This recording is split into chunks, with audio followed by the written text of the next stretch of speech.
हरे कृष्ण।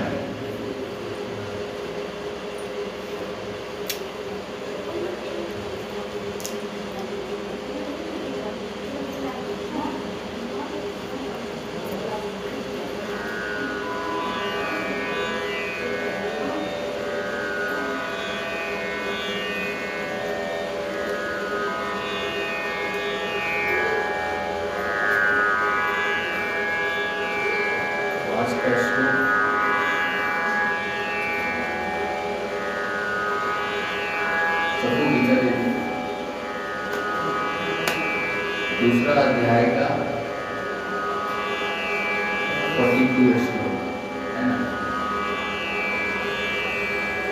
42 और 43 एक ही में होंगे, तो हम लोग इसको पढ़ेंगे गीता देवी के सब।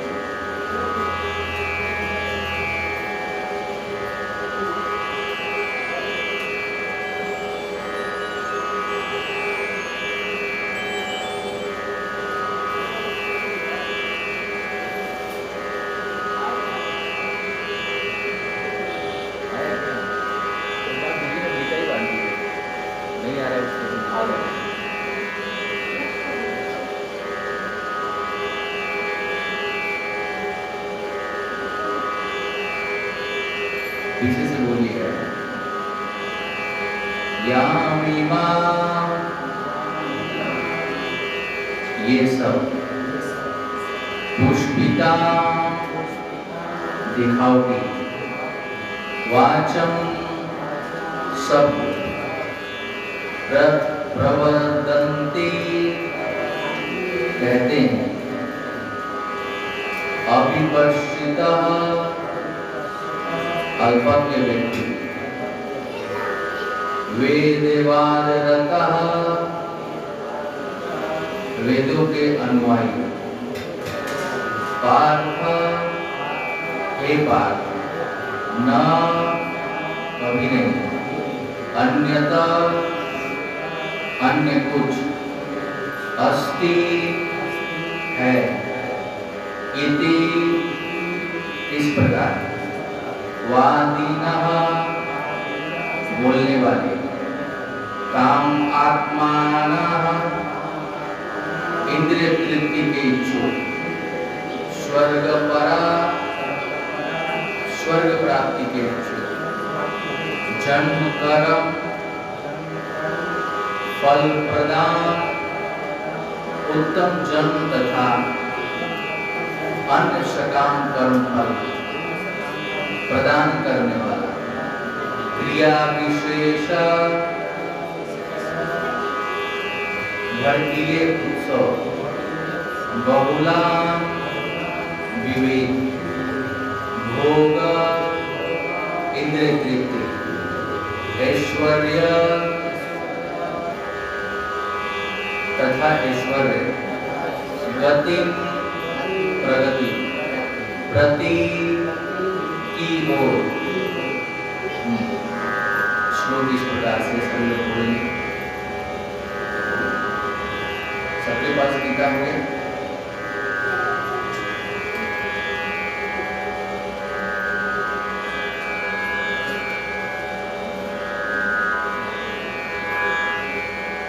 यामिमां पुष्पितां वाचम्, यामिमां पुष्पितां वाचम्, प्रदन्ति अविपश्चित वेद, यामिमां पुष्पितां वाचम्, प्रदन्ति अविपश्चितः वेदवादरता पार्थ, नान्यदस्तीति वादिनी। ये श्लोक हो गया। दूसरा श्लोक, कामत्मान स्वर्ग परा, जन्म कर्म फल प्रदान, जन्म कर्म फलप्रदां क्रिया विशेष बहुला भोगश्रय गतिं प्रति यामिमां पुष्पितां वाचं प्रवदन्ति अविपश्चित वेदवादिरता पार्थ अन्यत अस्ति इति वादिनी काम आत्मान स्वर्गपरा जन्म कर्म फल प्रदान क्रिया विशेष बहुला भोग ऐश्वर्य गतिं प्रति यामिमां पुष्पितां वाचं प्रवदन्ति अविपश्चितः वेदवादिरता पार्थ न अन्यत अस्ति इति न अन्यत अस्ति इति वादिनी काम आत्मान स्वर्गपरा जन्म कर्म फल प्रदान क्रिया विशेष बहुला भोग ऐश्वर्य गतिं प्रति बोलिए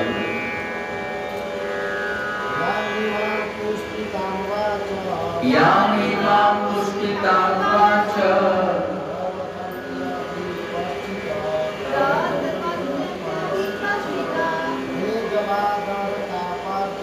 वेदवादरता पार्थ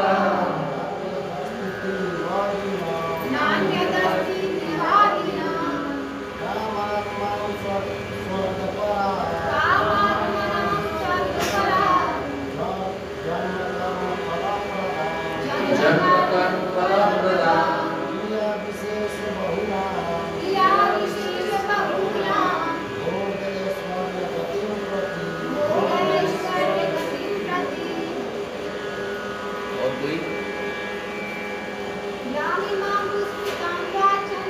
यामिमां पुष्पितां वाचं प्रवदन्ति विपश्चितः वेदवादिरता पार्थ नान्यदस्ति इति वादिनां कामात्मानं स्वर्गपरा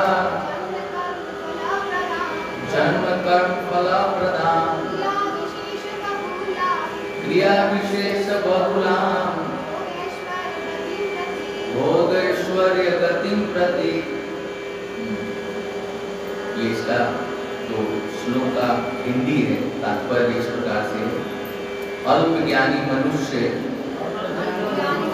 वेदों के उन अलंकारिक शब्दों के प्रति अत्यधिक आसक्त रहते हैं जो स्वर्ग की प्राप्ति अच्छे जन्म शक्ति इत्यादि के लिए विविध सकाम कर्म करने की संस्तुति करते हैं। इंद्रिय तृप्ति तथा ऐश्वर्यमय जीवन की अभिलाषा के कारण वे कहते हैं कि इससे बढ़कर और कुछ नहीं है। तात्पर्य इस प्रकार से ही डिवाइन ग्रेस श्री भक्तिवेदांत स्वामी श्री प्रभुपाद की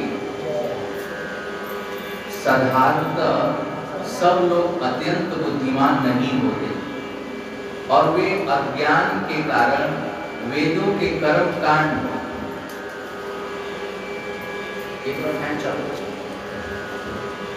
वेदों के कर्म कांड भाग में बताए गए सकाम कर्मों के प्रति अत्यधिक आसक्त रहते हैं। वे स्वर्ग में जीवन का आनंद उठाने के लिए इंद्र तृप्ति कराने वाले प्रस्तावों से अत्यधिक और कुछ नहीं चाहते। जहाँ मदिरा तथा तरुणियाँ उपलब्ध हैं और भौतिक ऐश्वर्य सर्वमान्य है, वेदों में स्वर्ग लोक पहुँचने के लिए अनेक यज्ञों की संस्तुति है, जिनमें ज्योतिष्ठोम यज्ञ प्रमुख है। वास्तव में वेदों में कहा गया है कि जो स्वर्ग जाना चाहता है उसे यह यज्ञ संपन्न करने चाहिए, और अल्प ज्ञानी पुरुष सोचते हैं कि वैदिक ज्ञान का सारा अभिप्राय इतना ही है। ऐसे लोगों के लिए कृष्ण भावना अमृत के दिव्य कर्म में स्थित हो पाना अत्यंत कठिन है। जिस प्रकार मूर्ख लोग विषैले वृक्षों के फूलों के प्रति बिना यह जाने कि इस आकर्षण का फल क्या होगा आसक्त रहते हैं, उसी प्रकार अज्ञानी व्यक्ति स्वर्गिक ऐश्वर्य तथा इंद्रिय भोग के प्रति आकर्षित रहते हैं। वेदों के कर्म कांड भाग में कहा गया है, अपाम सोममृताम अभूमम तथा अक्षयम वे चातुर्मास्याजिनम सुकृतम भवति। दूसरे शब्दों में यह जो लोग चातुर्मास तप करते हैं वे अमर तथा सदा सुखी रहने के लिए सोम रस पीने के अधिकारी हो जाते हैं। यहाँ तक कि इस पृथ्वी में भी कुछ लोग सोम रस के लिए अत्यंत इच्छुक रहते हैं, जिससे वे बलवान बने और इंद्र तृप्ति का सुख पाने में समर्थ हो। ऐसे लोगों को भव बंधन से मुक्ति में कोई श्रद्धा नहीं होती और वे वैदिक यज्ञों की तड़क भड़क में विशेष आसक्त रहते हैं। वे सामान्यतः विषयी होते हैं और जीवन में स्वर्गिक आनंद के अतिरिक्त और कुछ नहीं चाहते। कहा जाता है कि स्वर्ग में नंदन कानन नामक अनेक उद्यान है, जिनमें दैवी सुंदरी स्त्रियों का संग तथा प्रचुर मात्रा में सोम रस उपलब्ध रहता है। ऐसा शारीरिक सुख निसंदेह विषयी है। अतः वे हैं जो भौतिक जगत के स्वामी बनकर ऐसे भौतिक अस्थायी सुख के प्रति आसक्त हैं। जय श्री प्रभुपाद की। ओम अज्ञानतिमिरन्धस्य ज्ञानाञ्जनशलाकया चक्षुरुन्मीलितं येन तस्मै श्रीगुरुवे नमः।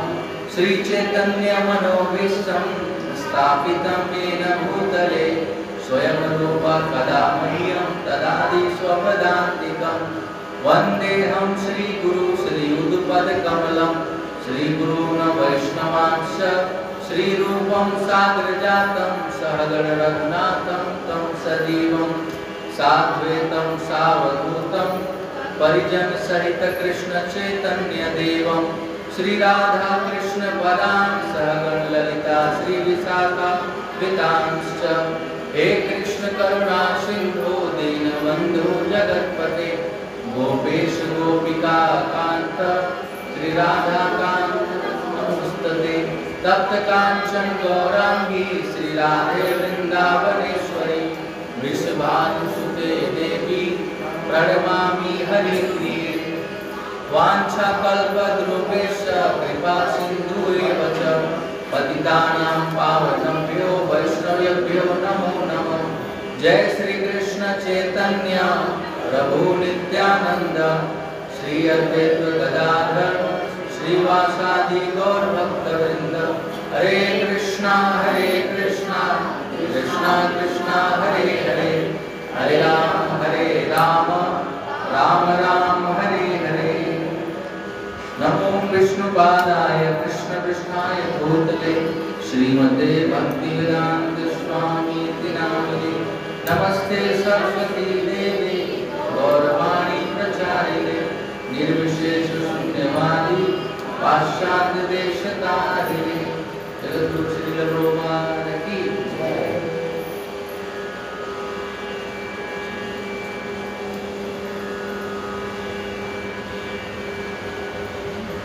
हरे कृष्ण। तो आप सब भक्तों का इस गीता क्लास में हार्दिक स्वागत है। भक्तों, आप सभी जान रहे हैं कि दूसरा अध्याय चल रहा है ना, और दूसरा अध्याय का आज जो श्लोक है 42 और 43, इसमें भगवान अर्जुन को बता रहे हैं, समझा रहे हैं, किस चीज से अवगत कराना चाहते हैं भगवान, तो हम इस श्लोक के माध्यम से समझेंगे। तो भगवान कहते, याम इमाम पुष्पिताम वाचम प्रवदन्ति अविपश्चिता वेदवाद रता पार्थ अन्यत् अस्ति इति वादिना। कह रहे हैं याम इमाम, ये सब पुष्पिताम दिखावटी वाचम सब, अर्थात अविपश्चित अल्प यज्ञ व्यक्ति, कह रहे भगवान कि जो कम बुद्धि के लोग हैं, जो मूर्ख हैं। अब इसका मतलब कि मूर्ख भी होते हैं इस संसार में। देखिए, मनुष्यों की कई श्रेणी है। मनुष्यों में अच्छा श्रेणी देवताओं का श्रेणी माना जाता है। वो देवता लोग भी मनुष्यों के ही श्रेणी में आते हैं।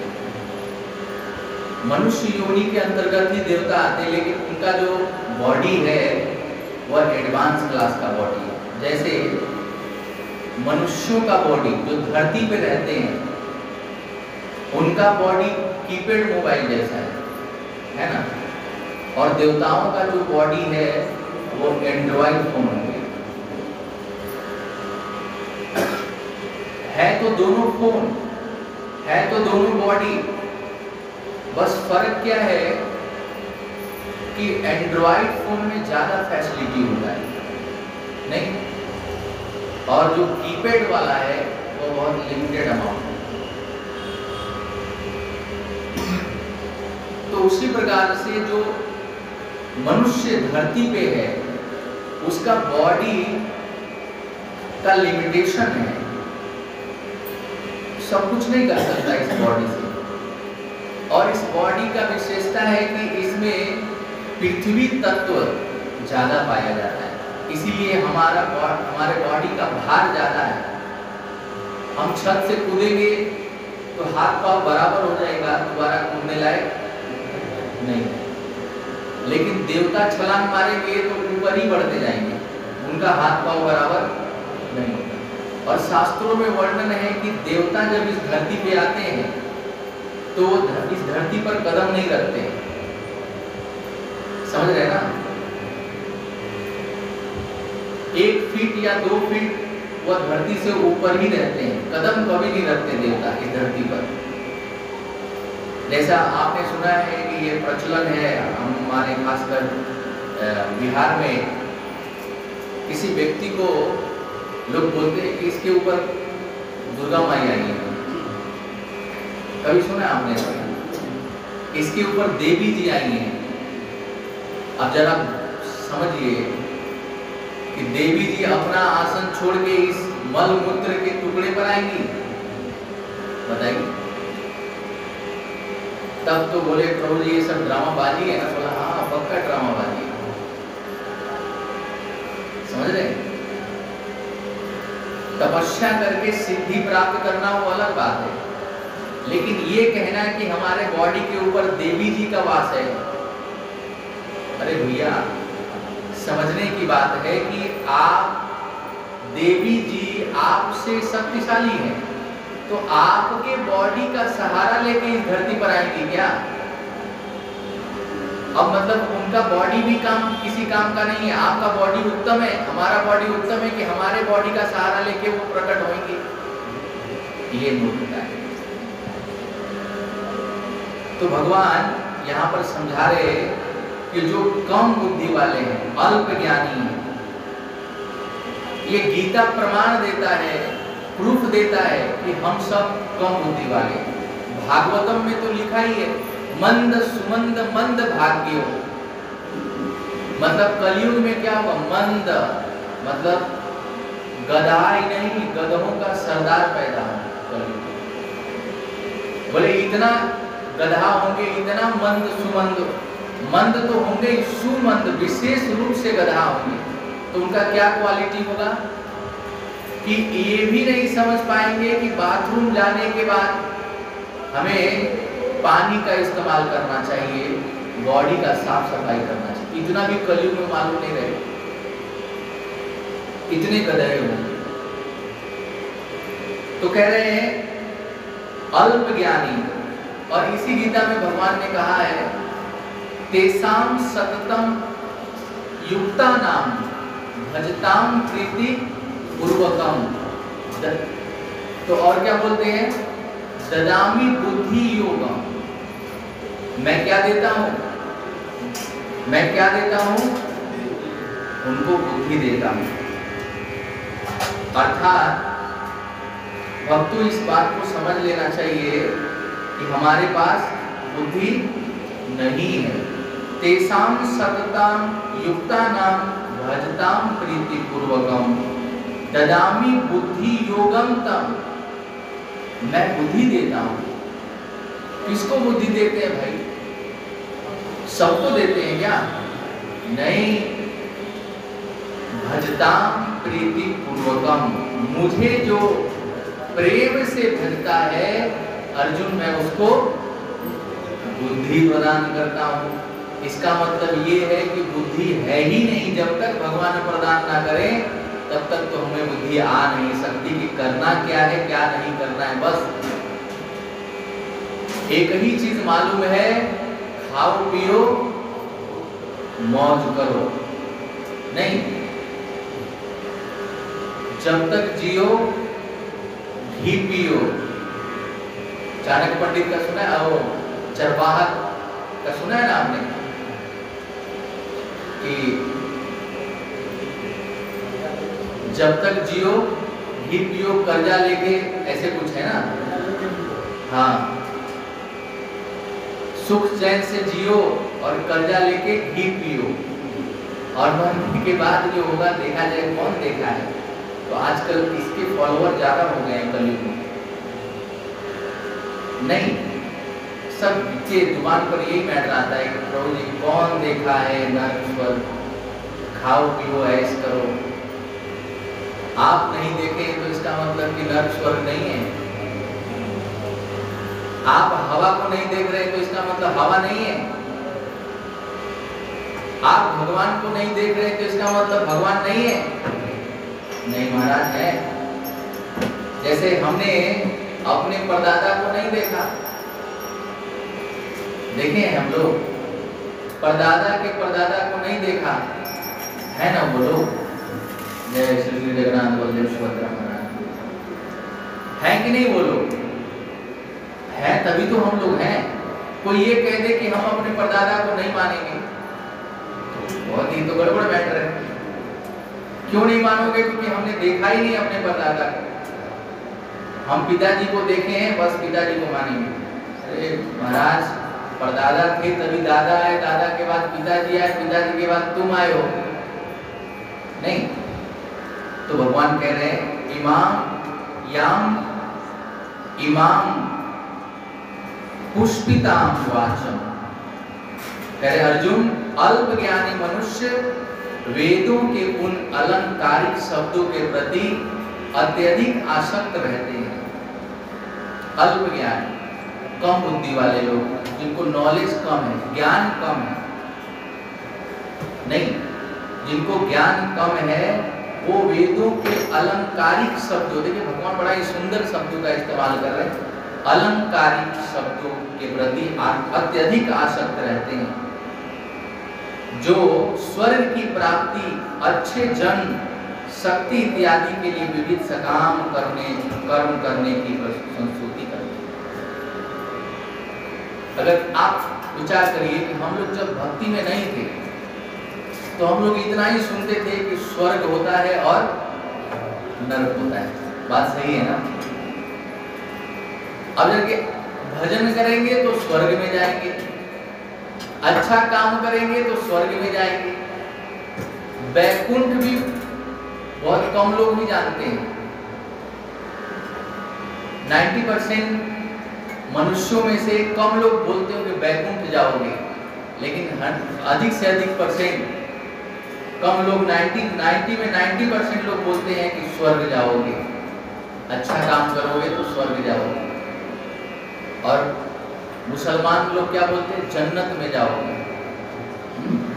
स्वर्ग को ही जन्नत बोलते हैं। और गलत काम करोगे तो नरक में जाओगे। बस इसके अलावा कुछ नहीं मालूम था। कुछ मालूम था क्या? तो संसार में आजकल यही दो चक्कर में पड़े, या तो नरक या तो स्वर्ग।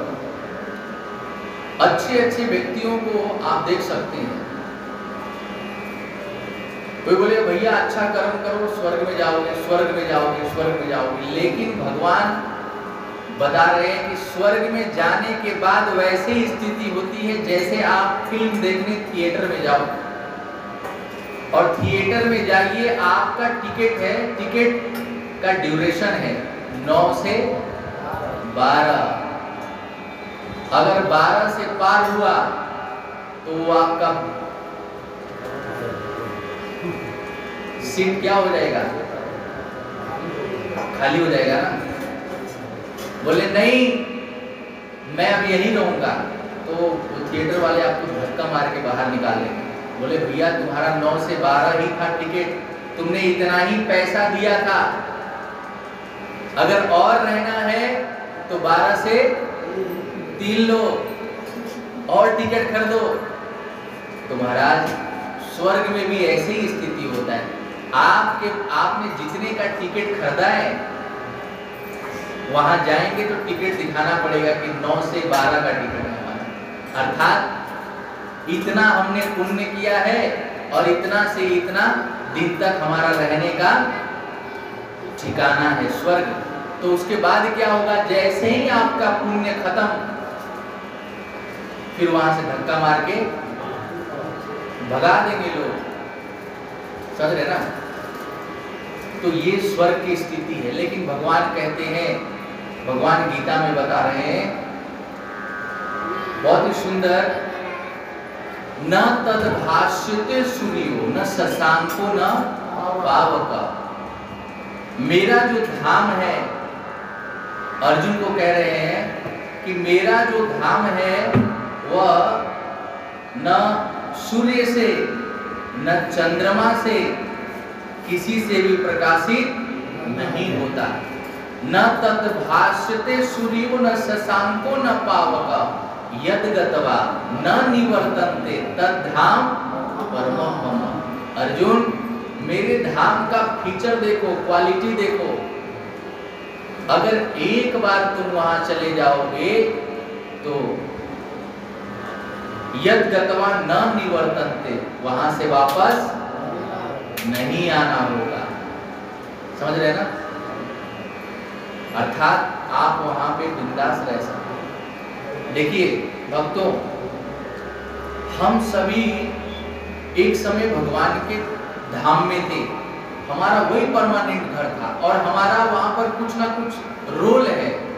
जैसे मान लीजिए किसी का रोल होगा, प्रभु जी बैठे हैं, भक्त लोग बैठे हैं, आप सभी अपना अपना स्थान, काम, घर छोड़कर हम लोग यहाँ भटक रहे हैं। आपने सुना होगा कि कोई महाराज, कोई संत मंजरी हैं, कोई संत भगवान के मुकुट हैं, कोई संत भगवान के मुकुट के मणि हैं। तो इसका मतलब क्या है कि भगवान के धाम में सब कुछ क्या है? चिन्मय है, चेतन है। आप एक तिनका से भी बात कर सकते हैं, है ना?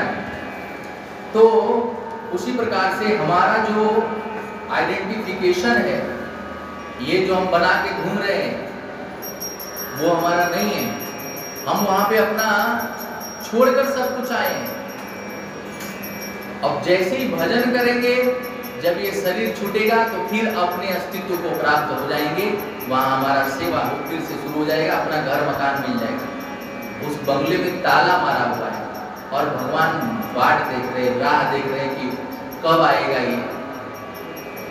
नहीं, ये स्थिति है। तो कह रहे हैं कि जो कम बुद्धि के लोग हैं वो बस इतना ही जानते हैं, स्वर्ग और नर्क। अलंकारिक शब्दों के प्रति अत्यधिक आसक्त रहते हैं। कौन से अलंकारिक शब्द? वेदों के अलंकारिक शब्द। अर्थात वेदों में लिखा है ये करोगे तो वो मिल जाएगा, वो करोगे तो ये मिलेगा, ऐसा करोगे तो लोग करते भी है कि नहीं? जैसे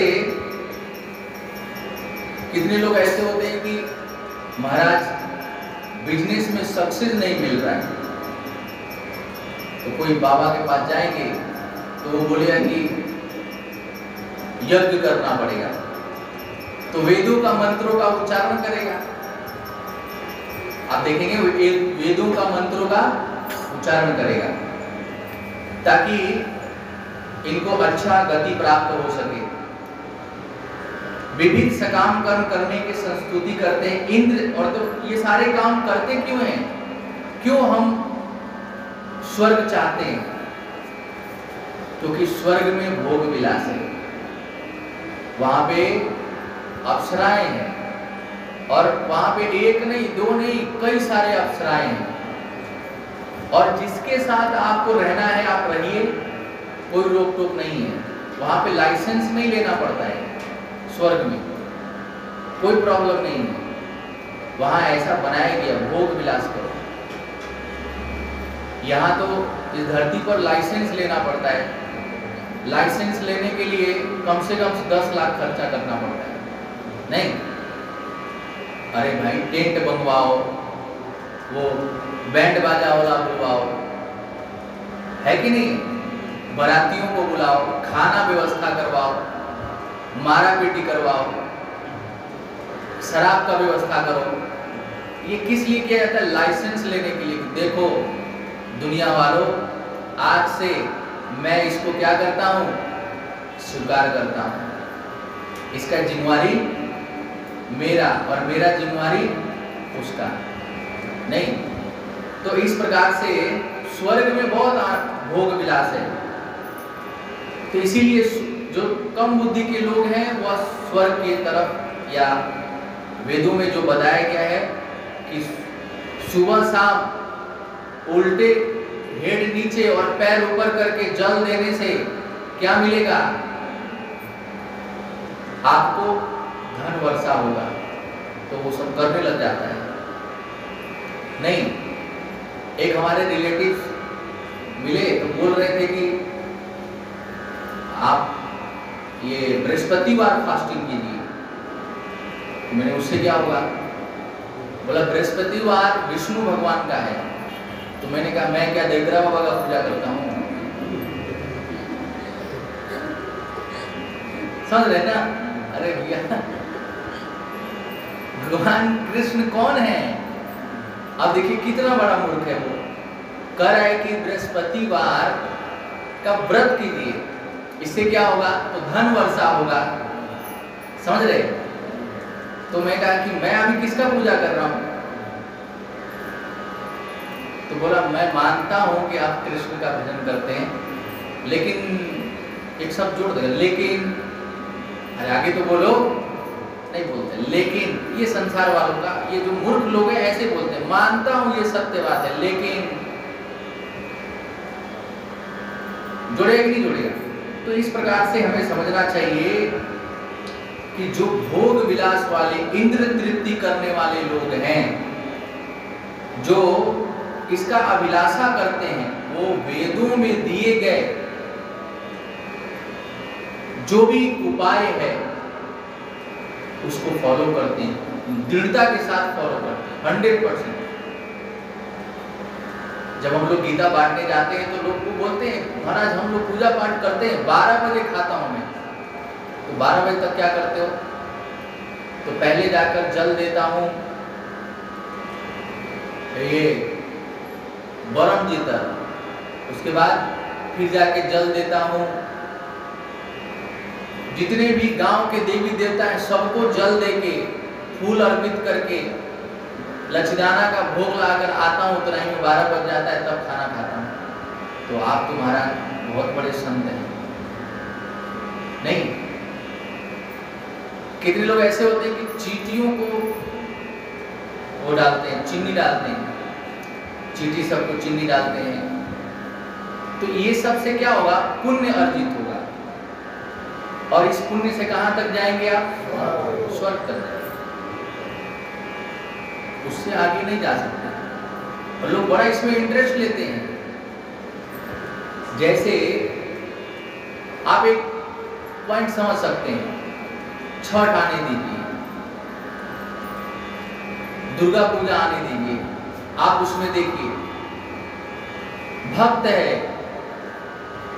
कंठी माला भी है, शास्त्रों का अध्ययन कर रहे, गीता भागवत रामायण पढ़ रहे, फिर भी छठ में इंटरेस्ट है या और भी देवताओं में इंटरेस्ट है। क्यों? क्योंकि प्रभु जी अगर छोड़ देंगे तो वो लोग कुछ दुष्प्रभाव दिखा दिए तो, अर्थात कृष्ण से बढ़कर है वो लोग कि उन लोगों का प्रभाव दिख जाएगा। अरे कृष्ण के अंडर में ही ना सारी देवी देवता। तो जो मूर्ख लोग हैं वो इस बात को नहीं समझ पाते। या तो हमें कृष्ण पे विश्वास नहीं है, या तो हमें अपने गुरु पे विश्वास नहीं, या तो हमें शास्त्रों पे विश्वास नहीं। भगवान कह रहे हैं सर्वधर्मान् परित्यज्य मामेक एकम शरणं व्रज, मेरे शरण में आओ, मैं तुम्हें सारे पापों से मुक्त करूंगा। तो ये हमें अटूट विश्वास हो जाना चाहिए कि भगवान हमारे रक्षक हैं। केवल कृष्ण का बनिए, अल्प ज्ञानी नहीं बनना है। ये नहीं सोचना है कि अगर हम पहले इस देवी देवता का पूजा करते थे, अब छोड़ दिए, अब कृष्ण का पूजा कर रहे हैं, तो वो देवता नाराज हो जाएंगे। नाराज नहीं होंगे वो, बल्कि प्रसन्न होंगे। समझ रहे ना? क्यों? क्योंकि उनके भी स्वामी कृष्ण है और हमारे भी स्वामी कृष्ण है। तो स्वामी, उसके भी स्वामी कृष्ण, हमारे भी स्वामी कृष्ण, तो वो दुखी होंगे क्या? नहीं दुखी होंगे, प्रसन्न होंगे, आशीर्वाद देंगे आप। इसीलिए हमें समझना चाहिए, अल्प ज्ञानी नहीं बनना चाहिए। तो यहाँ पर प्रभुपाद समझा रहे तात्पर्य के माध्यम से, तो हम लोग इसको समझते हैं। हरे कृष्ण कृष्ण कृष्ण हरे हरे, हरे राम राम राम हरे हरे। कृष्ण अर्जुन को संदेश दे रहे हैं। क्या संदेश है? कि भाई तुमने कहीं से सुन लिया है, वेदों से सुना होगा कि युद्ध में लड़ने और मरने से स्वर्ग प्राप्त किया जा सकता है। हालांकि कृष्ण अर्जुन को सलाह देते हैं कि वह ऐसे विचारों पर ध्यान ना दे। कैसे विचारों पर? ये जो रट लगा रखे ना, स्वर्ग नरक, स्वर्ग नरक, तो इसका कोई मतलब नहीं है। क्योंकि वेदों में पाए जाने वाले केवल आकर्षक शब्द पुष्पितम वाचम है। ये शब्द विवेक की कमी वाले लोगों को आकर्षित करते हैं। जो कम बुद्धि के लोग हैं उनको आकर्षित करता है वेदों का, और वो लोग बहुत ही दृढ़ता से पालन करते हैं वेदों के बातों। लेकिन वेदों का क्या सार है, वेदों का क्या मक्खन है, वो इस बात को नहीं समझ पाते, बहुत दूर है उन लोगों से। समझ रहे? अपिपश्चित वे व्यक्ति हैं, एक शब्द आया है, भगवान यहाँ पर कह रहे हैं अपिपश्चित।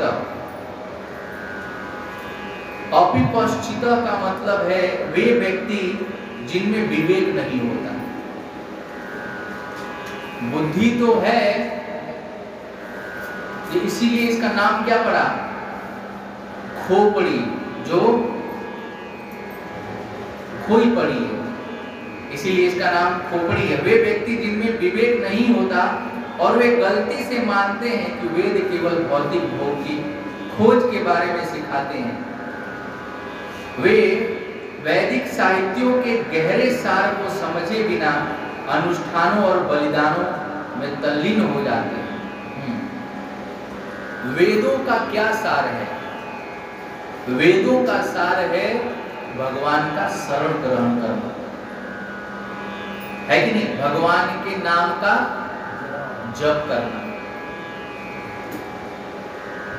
और कलयुग में तो कली काले नाम रूपे कृष्ण अवतार, भगवान इस कलयुग में नाम के रूप में अवतार है। और यही कलयुग का धर्म है, नाम संकीर्तन, है ना? लेकिन ये जो कलयुग का धर्म है, भगवान कैसे प्राप्त होंगे? तो कीर्तन से, है ना? हरि नाम संकीर्तन से। अगर अकेले हैं तो कीर्तन कीजिए, और संग में है तो संकीर्तन कीजिए। नहीं तो संकीर्तन करने से हमें भगवान प्राप्त हो सकते हैं। तो जो कम बुद्धि के लोग हैं वो इस संकीर्तन को समझते हैं कि इसका कोई प्रभाव नहीं। जैसे किसी के घर पे जाने के बाद बोलते हैं कि महाराज मेरे यहाँ पूजा करवा दीजिए, तो जब तक आप बहुत सारा मंत्र नहीं बोले, जब तक उनको ये ना पता लग जाए कि क्या बोले हैं समझ में नहीं आया, तब उनको लगता है कि मेरे को समझ में नहीं आया, अच्छा इसका मतलब बहुत अच्छा बोल रहे हैं। देखिए आ गए पूजा करने के लिए कोई, अब मंत्रों का उच्चारण करेंगे, इतना धड़ाधड़ मंत्र बोलेंगे, तो वो उसको बहुत वो गर्व होता है, वाह हमारे घर पूजा हो रहा है। नहीं, अब धड़ाधड़ जैसे बोलना शुरू करते, मान लीजिए मैं तो ऐसे ब्रह्म संहिता की बात कर रहा हूँ, ऐसे बोलते जो वेदों का उच्चारण करते, कैसे करते? ईश्वर परम कृष्ण सच्चिदानंद वीरानाधिराधि गोविंदम सर्वकारण कारण चिंतामणि प्रकट सद्वं सुकल्प लक्ष्य, उसे पढ़ते जा रहे, उसको कुछ समझ में नहीं आ रहा है, घर वालों को किसी को समझ में नहीं आ रहा है, न पत्नी को न बच्चे को, लग रहा है पूजा, ये असली पूजा है, ये असली पूजा हो रहा है। अब वही अगर कीर्तन शुरू कर दीजिए, हरे कृष्णा कृष्णा कृष्णा हरे हरे, हरे रामा राम राम हरे हरे।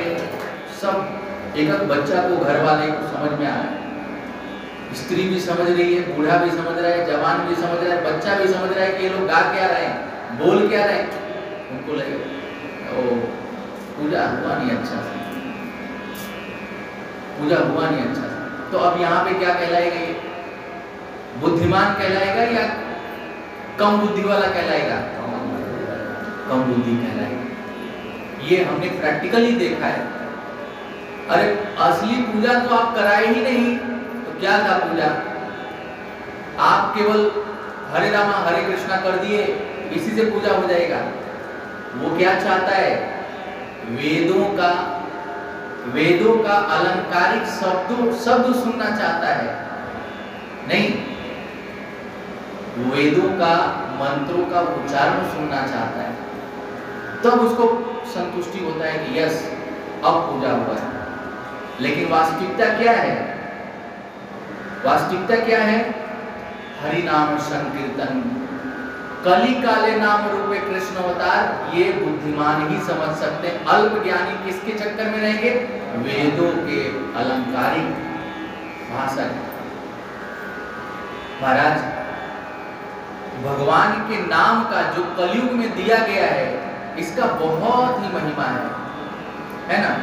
हरि नाम के विषय में सुनना और हरि नाम के विषय में कोई संकल्प, दृढ़ संकल्प जीवन में धारण करना, यह बहुत महत्वपूर्ण है, बहुत महत्वपूर्ण।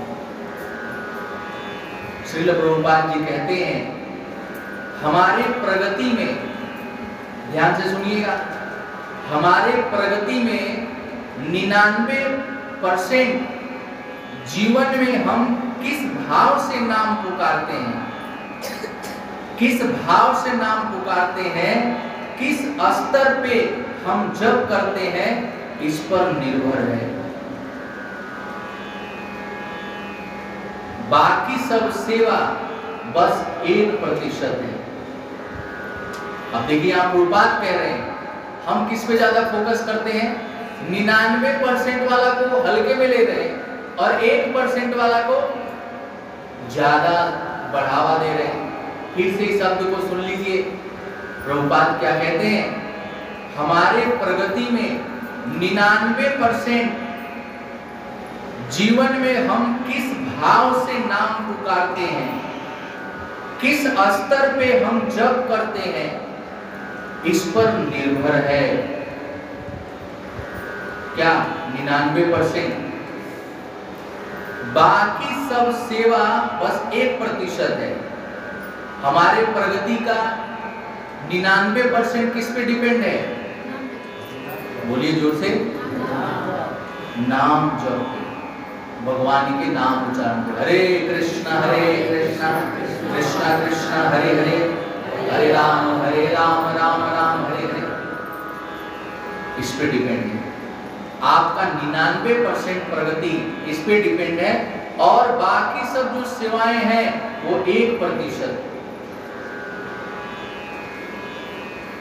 इसलिए हमें भगवान का नाम जप करना चाहिए, हमें संकीर्तन यज्ञ करना चाहिए, ज्यादा फोकस इस पे करना चाहिए।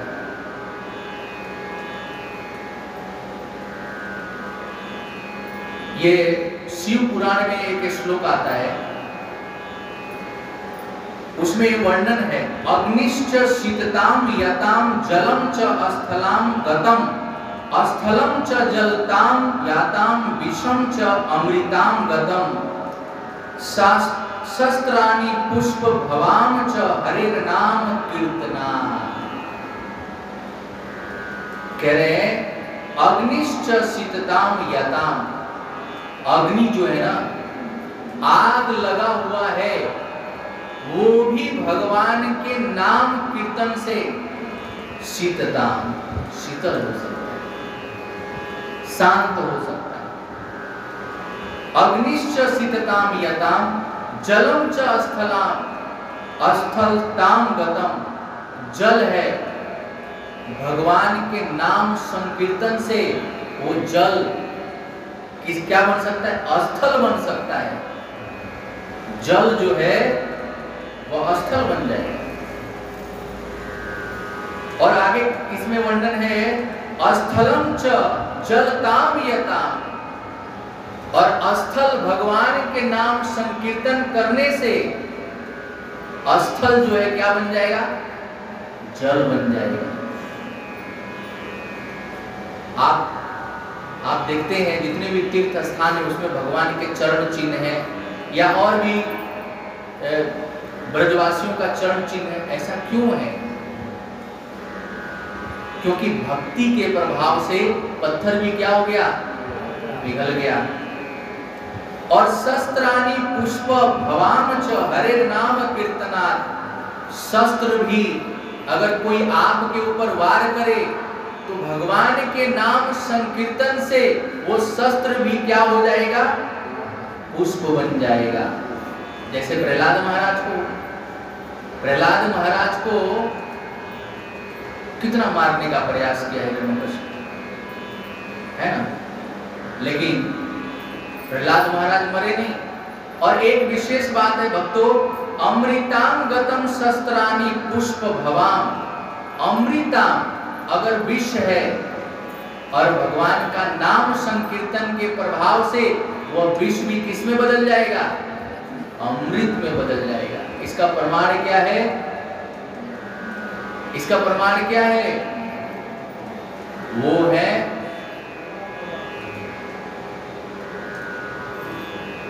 मीराबाई का नाम सुना है ना सब लोग?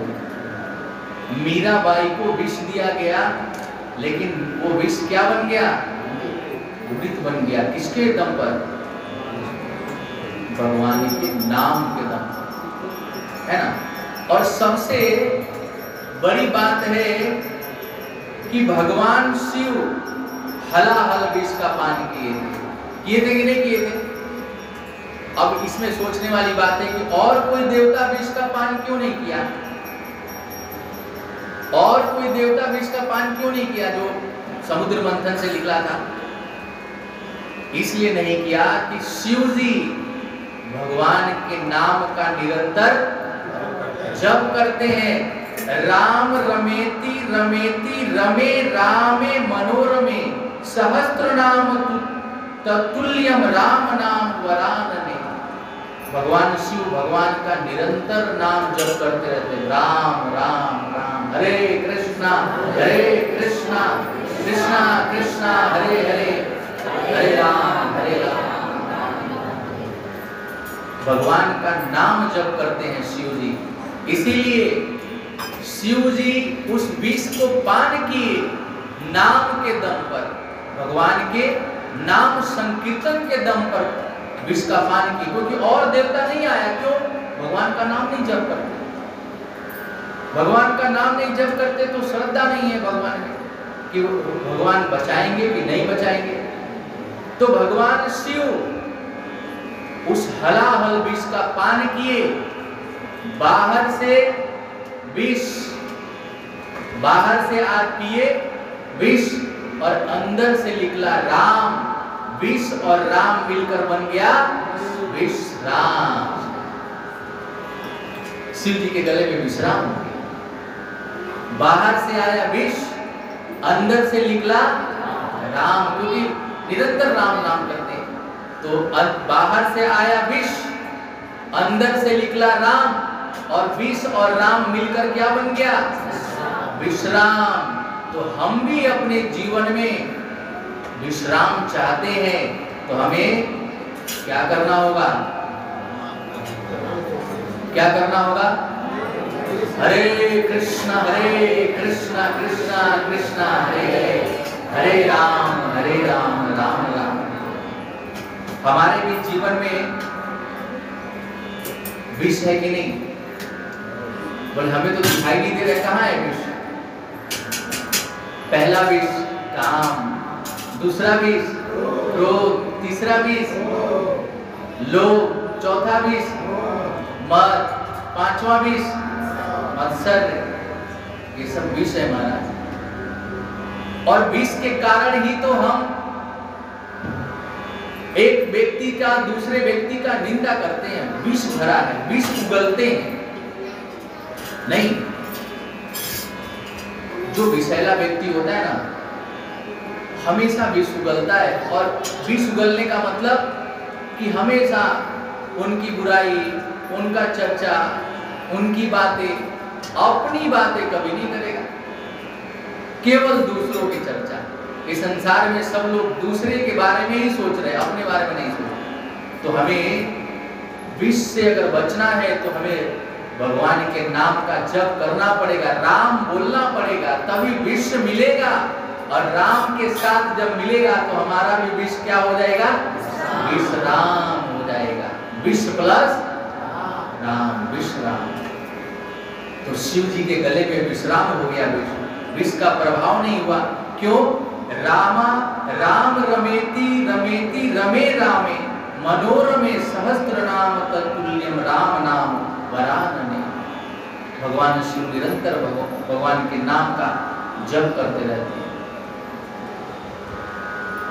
तो अल्प ज्ञानी जो मनुष्य है वह कभी भी इसके लिए वो प्रयत्न नहीं करेगा, वेदों के लिए प्रयत्न करेगा, है ना।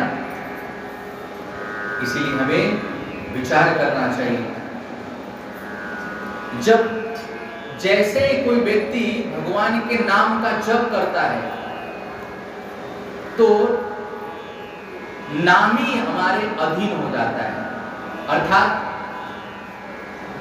कृष्ण का नाम जप कर रहे हैं तो कृष्ण हमारे अधीन हो जाते हैं। इसके अलावा कोई दूसरा उपाय बताइए भगवान को शरणागत, भगवान को अपने वश में करने, कोई उपाय नहीं। आप बल से नहीं कर सकते, शस्त्र से नहीं कर सकते, आप बहुत धनवान बनकर भगवान को आकर्षित नहीं कर सकते, है ना। या बहुत गोरे हैं, बहुत सुंदर हैं, या डेली मेकअप करते हैं, ब्यूटी पार्लर जाते हैं, तो हम ऐसा करके भगवान को प्रसन्न कर लेंगे? कर लेंगे? नहीं करेंगे। भगवान केवल हमारे अधीन एक ही रास्ते से हो सकते हैं, वो है नाम संकीर्तन। हरे कृष्ण कृष्ण कृष्ण हरे हरे, हरे राम राम राम। दूसरा कोई उपाय नहीं।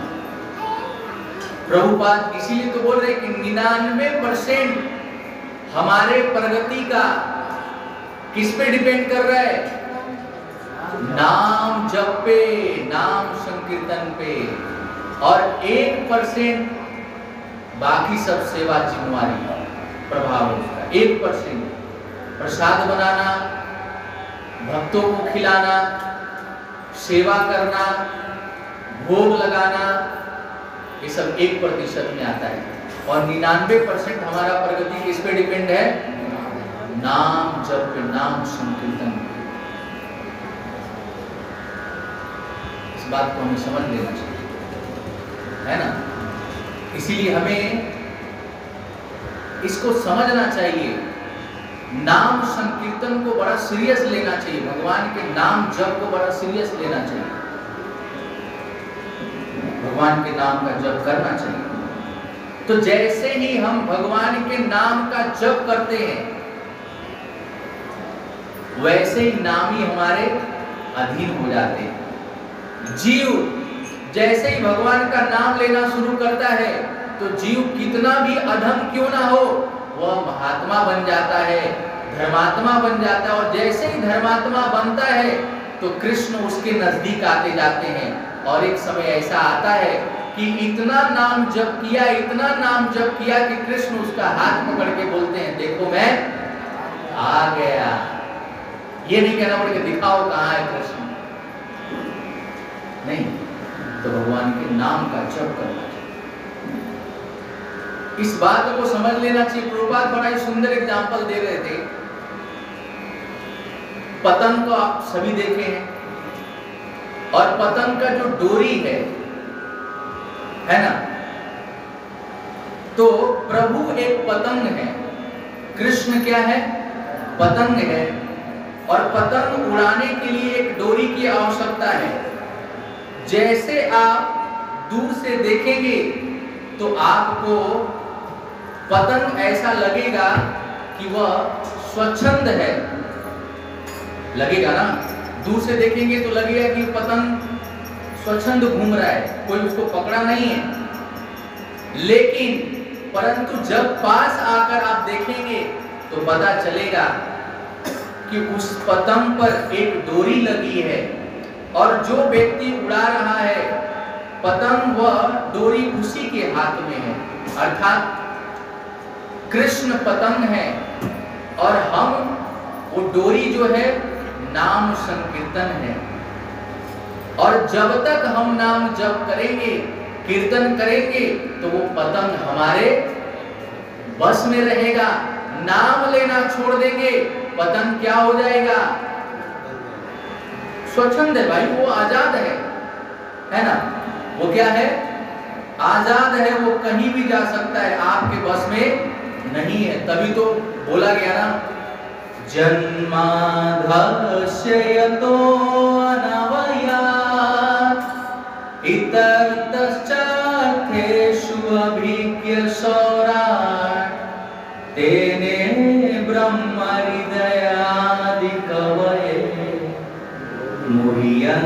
धिया शूरया तेजो वारिमृदां यथा विनिमयो यत्र त्रिसर्गो मृषां धाम्ना स्वेन सदा निरस्तकुहकं सत्यं परं धीमहि।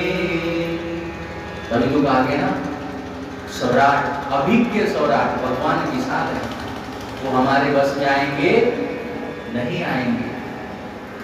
तो आप पतंग को अपने बस में करना चाहते हैं तो डोरी को पकड़ना पड़ेगा। उसी प्रकार से कृष्ण को आप अपने बस में करना चाहते हैं तो भगवान के नाम का जप करना पड़ेगा। नाम जप रुका अर्थात डोरी टूटा तो वो चलते बनेंगे, वो आपके बस में पतंग अब नहीं आएगा।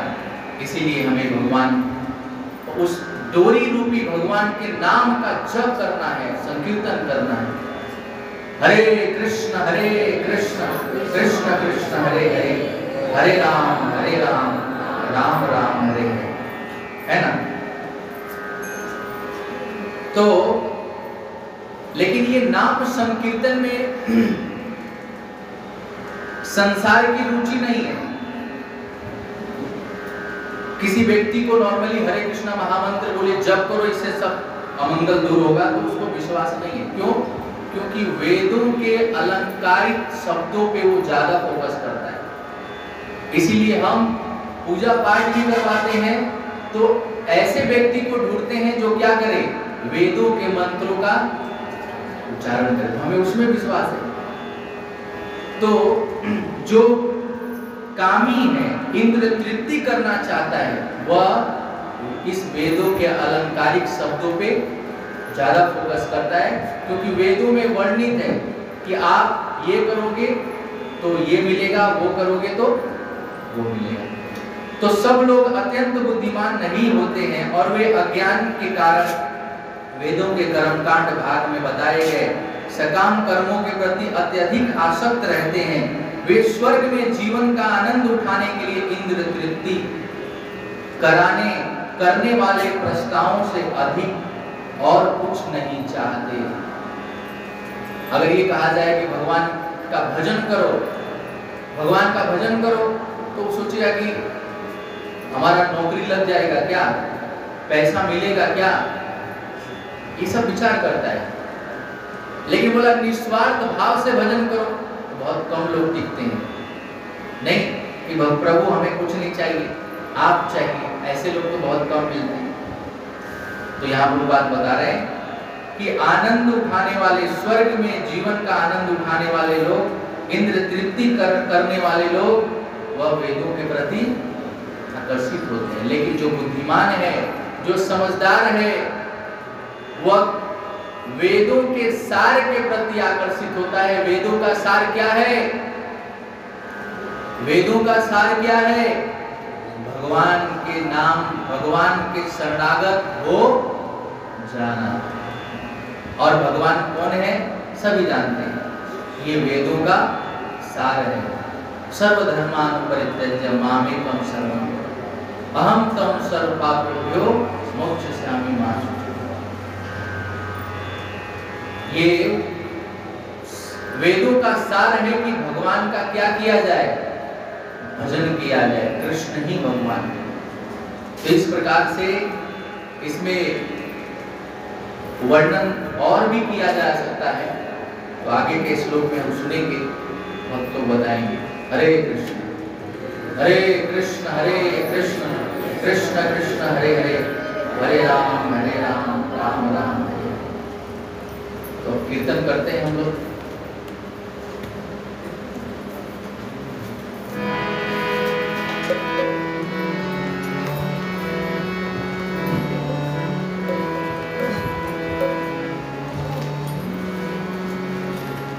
हरे कृष्णा